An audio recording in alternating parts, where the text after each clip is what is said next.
Dictation अभ्यास के लिए हमारे चैनल को सब्सक्राइब करें। चलिए शुरू करते हैं।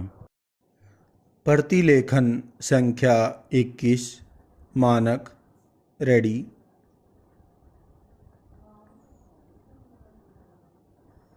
स्टार्ट। उपसभा अध्यक्ष महोदय, सरकार ने अपनी मौजूदा आर्थिक नीति के तहत बड़े उद्योगपतियों, बहुराष्ट्रीय कंपनियों तथा विदेशी पूंजी के समक्ष पूरी तरह से आत्मसमर्पण करके समाजवादी और गांधीवादी विचारधाराओं का घोर उल्लंघन किया है।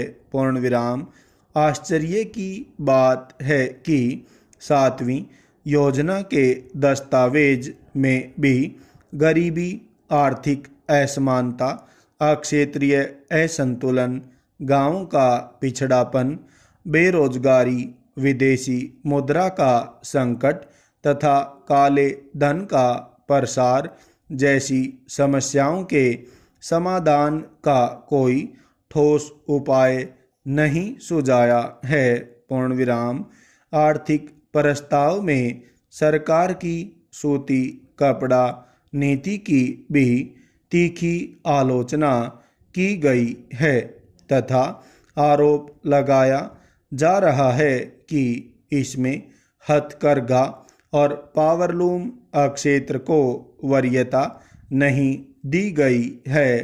पूर्णविराम। इस नीति में संगठित कल कारखानों को सस्ते मूल्य के कपड़े बनाने के सामाजिक दायित्व से भी पूरी तरह मुक्त रखा गया है। पूर्णविराम। मेरे विचार में इस बात पर जोर दिया जाए कि कुटीर उद्योग के उत्पादों को लघु उद्योग क्षेत्र में और लघु उद्योग क्षेत्र के उत्पादों को बड़े उद्योग क्षेत्र में उत्पादन की अनुमति कदापि न दी जाए और यह नीति कई चरणों में लागू की जाए।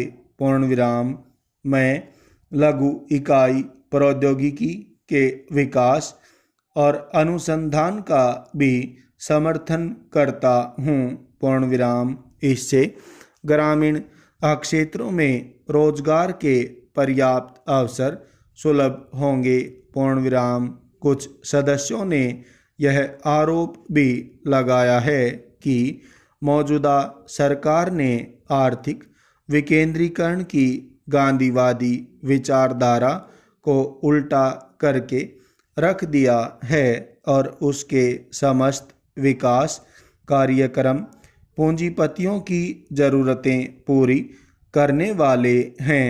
पूर्णविराम। इस आरोप का भी खंडन नहीं किया जा सकता। पूर्णविराम। मैं उद्योग और कृषि में वैज्ञानिक तकनीक के उपयोग के खिलाफ नहीं हूँ। पूर्णविराम। लेकिन इसके साथ साथ मेरा कहना है कि आम उपयोग की चीज़ों के निर्माण के लिए आधुनिक तकनीक का अनाप शनाप ढंग से आयात करने के विरुद्ध हूँ। पूर्णविराम। सरकार की आर्थिक नीति में कही गई चहुमुखी विकास की बात बरामद है और उसमें सामाजिक न्याय व समान वित्त प्रणाली पर ज़्यादा ध्यान न देकर आर्थिक असमानता बढ़ाने तथा एकाधिकारियों के हाथ में धन व्यवस्था केंद्रित करने का इंतजाम किया गया है। पूर्णविराम। स्टॉप।